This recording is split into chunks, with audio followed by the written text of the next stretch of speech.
मंडळी सध्याच्या generation Z म्हणजेच 25ल्या पोरांचा स्वॅगच वेगळा आहे. रील बनवणं असो किंवा राजकारण, ही पोरं जिथं जातात तिथं राडा करतातच. त्यातल्या त्यात राजकारण हा मुद्दा म्हटलं की पोरं एकतर क्रेझी प्रचार करताना दिसतात, नाहीतर त्याच उमेदवारावर डँक मीम बनवताना दिसतात. मग तो विनोद इतक्या खालच्या पातळीचा असतो की तो फक्त 25 वयाच्या आतल्या पोरांना समजतो.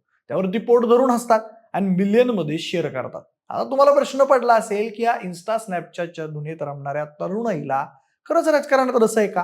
सोबतच या तरुणाईला भाजप आणि मोदी आवडतात का?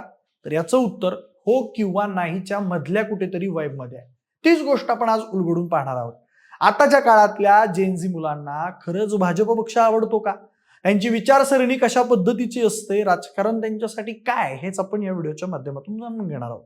नमस्कार, मी प्रथमेश आणि तुम्हाला तर माहिती आहे आपला विशेष भारी. म्हणजे सध्याचा काळ हा आधुनिकतेचा काळ आहे. याच काळात राजकारण म्हणजे फक्त भाषणं उरलेली नाहीये, तर तो एक ब्रँड झालाय. आता झालेल्या महानगरपालिका निवडणुकीमध्ये महाराष्ट्रात खूप जेनझी पिढी प्रचार करताना दिसली. मग ते त्यांच्या सोशल मीडिया अकाउंट्सवरून असो वा ग्राउंड लेवलवर जाऊन केलेला प्रचार असो, दोन्हीकडे ते ऍक्टिव्ह झालेले दिसतात. त्यांच्या याच ऍक्टिव्हनेसमुळे भाजपाच्या वरिष्ठ नेत्यांनी त्यांना त्यांच्या ताफ्यात घेऊन नगरसेवक पदाची संधी दिलेली पाहण्यात आली आहे. याचंच उदाहरण सांगायचं झालं तर पुणे महानगरपालिकेत सिम्बायसिस कॉलेजमध्ये शिकणारी सई थोपटे ही वयाच्या 22व्या वर्षी भाजप पक्षाकडून नगरसेवक पदावर निवडून आलेली आपल्याला दिसून आली. त्यानंतर सिद्धी शिळीमकर ही जेनझी उमेदवार देखील भाजपकडून चांगल्या मतांनी आघाडीवर येऊन नगरसेवकाच्या पदाची बाजी मारताना दिसली. अशाच पद्धतीने मुंबई महानगरपालिकेमध्ये अनेक उमेदवार हे 25 वयाच्या आतले असून त्यावेळेस सभागृहात आपल्या प्रभागाचं नेतृत्व करताना दिसणार आहेत. ही जेनझी तरुणाई भाजपकडे आकर्षित होण्याचं कारण म्हणजे सोशल मीडिया. सोशल मीडियाच्या ट्रेंडिंगला चालणाऱ्या गोष्टी त्यांना हव्याव्यासा वाटतात आणि कानावर जितक्या गोष्टी पडत राहतील त्यावर ते विश्वास ठेवून ती पोरं पुढे सरकत राहतात. याच मुद्द्याला घेऊन भाजपला त्यातल्या त्यात नरेंद्र मोदींना ही गोष्ट चांगली समजली की मोदी जेव्हा परीक्षा पे चर्चा करतात किंवा गेमर सोबत बसून चक्क गेम खेळतात तेव्हा ती पोरं एकदम इम्प्रेस होतात.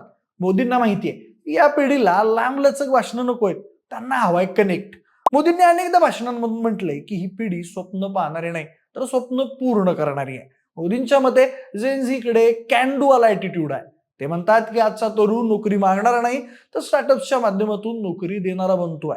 मोदींनी तरुणाईच्या या डिजिटल शक्तीला नेहमीच दाद दिली आणि जेनझी पोरांनी सुद्धा त्यांना देशाचं अँबॅसेडर बांधलाय. सोशल मीडियावर ज्या प्रकारे मोदींचे एडिट्स किंवा सिग्मा रील्स फिरतात त्यावरून हे तर नक्की कळून येतं की तरुणांमध्ये त्यांची एक वेगळीच क्रेज आहे. आजचा 18 ते 25 वयोगटातला तरुण हा खूप प्रॅक्टिकल आहे. त्यांना फक्त पोकळ आश्वासनं नको तर त्यांना हवंय इन्स्टंट रिझल्ट. भाजपची डिजिटल इंडिया मोहीम असो किंवा स्टार्टअप इंडियाचा स्वॅग, या गोष्टी जेनझी तरुणाईला आपल्याकडे अट्रॅक्ट करतायत. खरं तर या जेनझी पिढीला राजकारणाबद्दलचं मत हे एकतर क्रेझी नाहीतर टू द पॉइंट असतं. एखादा नेता जर त्यांना रिलेट होताना दिसला तर तो त्यांच्यासाठी लगेच कूल समजला जातो. अशाच तऱ्हेनं भाजपचे रीलवर व्हायरल होणारे नेते आणि मीम मटेरियल नेते त्यांना कूल वाटायला लागतात. त्यामुळेच मीम कल्चरच्या माध्यमातून भाजप त्यांच्यापर्यंत पोहोचण्यात यशस्वी झालाय. पण त्याच वेळी ही पोरं स्वभावानं रिबेलियस पण असतात. त्यांना जर वाटलं की ह्या नेत्यामुळे आपली स्पेस धोक्यात येते, नाहीतर कोणीतरी उगाच आपल्याला जज करतंय, तर ते लगेच अनफॉलो करायलाही मागं पुढे बघत नाहीत. खूप जेनझी तरुणांना भाजपचं डेव्हलपमेंट मॉडेल कूल वाटतं, कारण त्यांना मोठ्या संधी हव्यात, स्टार्टअप्स करायचे आहेत आणि जगाशी स्पर्धा करायची आहे. त्यांच्यासाठी भाजप म्हणजे एक असा ब्रँड झालाय जो फ्युचर बद्दल बोलतो. पण याचा अर्थ असा नाही की ते डोळे झाकून कोणाचेही फॅन होतात. ही पिढी खूप जास्त स्केप्टिकल आहे. म्हणजेच एखादी गोष्ट 10 वेळा चाचपडून पाहिल्याशिवाय ती घेत नाही. त्यांना डेटा हवा असतो, त्यांना सारखे प्रूफ्स हवे असतात. भाजपच्या आयटी सेलने कितीही मेसेजेस फिरवले तरी ही पोरं गुगल करून फॅक्ट चेक केल्याशिवाय शांत बसत नाही. थोडक्यात सांगायचं काय तर जेनझी पोरांना भाजप तेव्हाच आवडतो जेव्हा तो पक्ष त्यांच्या प्रगतीचा आणि आधुनिक विचारांचा प्लॅटफॉर्म बनतो. त्यांना लिमिटेशन्स पेक्षा लक्झरी आणि संधी देणारा पक्ष हवा असतो. त्यामुळे सध्या तरी भाजप या रेसमध्ये थोडा पुढे दिसतोय, कारण त्यांची वाईब मॅच करण्याचं तंत्र फक्त भाजपला जमलंय.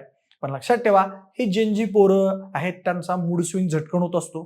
तो जर का झाला की त्या अख्खं राजकारणच लेफ्ट स्वाईप करून रिजेक्ट करून टाकू शकतात.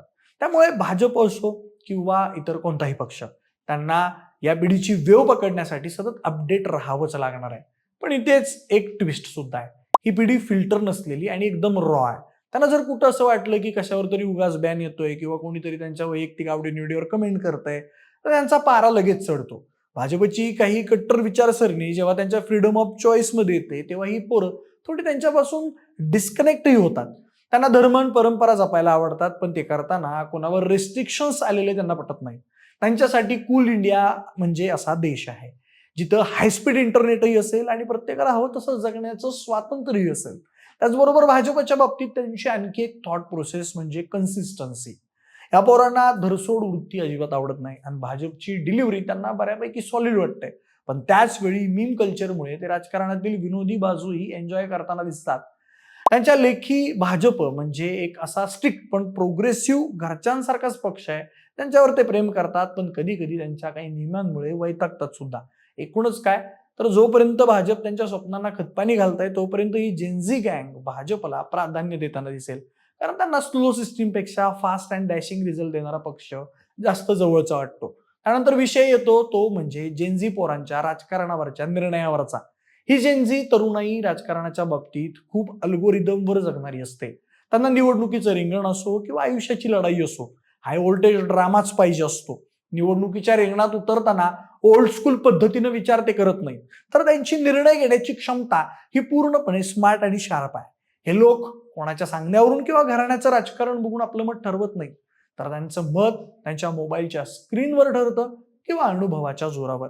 जेनझी मुलांचा निर्णय घेण्याचा अल्गोरिदम समजून घेणं म्हणजे एखाद्या कठीण कोडला डिकोड करण्यासारखं आहे. नाहीतर खूप बोर करतोय हा असं म्हणून ते त्या नेत्याला मनातून ब्लॉक करून टाकतात. भाजपने या निवडणुकीमध्ये याच जेनझी तरुणाईची नस योग्य पद्धतीने पकडली. पण ते सगळे मुद्दे हाताशी पकडून ठेवत त्यांनी महानगरपालिकेच्या निवडणुकीत जेनझी पोरांना संधी देत उगवते तारे निर्माण करण्याची ताकद विरोधकांना आधीच दिली.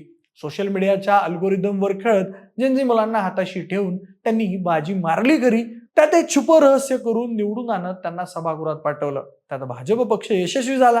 सभागृहात जाणारी हीच तरुण पिढी महापालिकेतला कंटेंट सोशल मीडियावरून घराघरात पोहोचवणार आणि तिथेच त्यांच्या स्टेट फॉरवर्ड स्वभावासोबत कामकाजाचं रूप अग्रेसिव्ह करून रुळावर आणणार हे नक्की. यासोबतच बरीच अशी जेनझी पिढी आहे जे आपल्याला व्यसनाच्या आहारी गेलेली सुद्धा दिसते किंवा भरकटलेली दिसते. त्या पिढीला रुळावर कसं आणायचं ते हीच जेनझी पिढी यांच्या तऱ्हेनं उत्तर देईल. हे जेनझी पिढीबद्दल आणि त्यांच्या भाजपच्या आकर्षणाबद्दल तुम्हाला काय वाटतं? ही जेनझी पिढी खरंच सभागृहात प्रश्न मांडू शकेल का? तुमची मतं मला कमेंट बॉक्समध्ये नक्की सांगा. सोबतच आपल्या विशेषभरच्या YouTube चॅनलला सबस्क्राईब करायला अजिबात विसरू नका. धन्यवाद.